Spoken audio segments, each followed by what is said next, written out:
ayi yosefu omutuukirivu nga gy'oli mu nnaku zaffe ate nga tumaze okwegayira omugole w'omutukuvu ddala atujune tukuwanjagira naawe nga tukwesiga nnyo otubolereze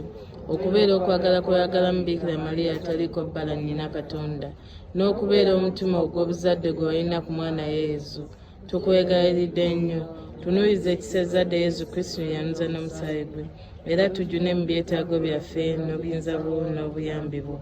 ayi omukuumi w'ekika kya Katonda omwegendereza ddala kuuma ezzadde lya Yezu Kristo eryalondebwamu ayi kitaffe atwagalira ddala tugobeeko akabi konna akatwonoona n'akatuwoona tugire ekisa ayi mukubizaafe ow'obuyinza ng'oyima mu ggulu tuzibire mu ntalo ze tulwanamu n'amasitaani era nga bwe wajjedde omwana Yesu mu kabi ak'okufa nakaakano ekizira wa Katonda omutukuvu mutaase emitego gy'omulabe ne mu kabi konna tubikkeko akasubi ffenna bulijjo tulabirenga ku bikolwa bye ebirungi naawe nga bw'otujuna tuyise bulungi obulamu bwaffe tufe bulungi tulobe okwesima okw'emirembe n'emirembe mu ggulu amiina.